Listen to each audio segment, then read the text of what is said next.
Հակակոռուպցիոն կոմիտեի կողմից իրականացված օպերատիվ հետախուզական միջոցառումների արդյունքում նախաձեռնված քրեական վարույթով հիմնավորվել է, որ Երևանի քաղաքապետարանում ղեկավար պաշտոն զբաղեցնող անձինք կառուցապատող ընկերությունների ներկայացուցիչների օգնին ապօրինի գործողություն կատարելու, ինչպես նաև օրենքով հասանելիք բարենպաստ վարչական ակտ կայացնելու նպատակով քաղաքապետարանի նախկին պաշտոնյաների օժանդակությամբ ստացել են ընդհանուր 2.5 միլիոն ՀՀ դրամ կաշառք, ինչպես նաև չարաշահել իրենց լիազորությունները։ Նախաքննությամբ պարզվել է, որ 2024 թվականի ընթացքում կառուցապատող մի շարք ընկերությունների ներկայացուցիչներ պայմանավորվածություն են ձեռք բերել Երևանի քաղաքապետարանի երկու նախկին պաշտոնյաների հետ քաղաքապետարանի պաշտոնատար անձանց կաշառք տալու միջոցով իրենց օգտին բարենպաստ վարչական ակտերի ընդունմանը նպաստելու համար։ Ձեռք բերված պայմանավորվածությունների համաձայն օժանդակողները քաղաքապետարանի համապատասխան վարչության պետի տեղակալին եւ ծառայության պետին կաշառքի գումարը փոխանցելու եղանակով կազմակերպել են հիշյալ գործընթացը։ Մասնավորապես կառուցապատող ընկերությունների ներկայացուցիչներն իրենց կողմից կառուցված բազմաբնակարան շենքերի շինարարության ընթացքում թույլ տրված խախտումները չարձանագրելու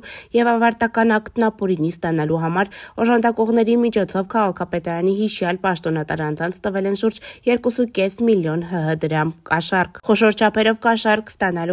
ստանալուն օժանդակելու, կաշառք տալու, ինչպես նաև պաշտոնեական լիազորությունները չարաշահելու համար մեղադրանք է ներկայացվել 12 անձի, այդ թվում Երևանի քաղաքապետարանի 3 պաշտոնյաներին եւ նրանց օժանդակած նախկին պաշտոնյաներին։ Նրանցից 4-ի նկատմամբ որպես խափանման միջոցներ են կիրառվել կալանքը, մեկի նկատմամբ տնային կալանքը, իսկ Արաբկիր վարչական շրջանի պաշտոնատար անձանց նկատմամբ որպես համակցված խափանման միջոցներ են կիրառվել բացակայելու արգելքն ու պաշտոնավարման կասեցումը։ Քրեական վարույթով նախաքննությունն ավարտվել է։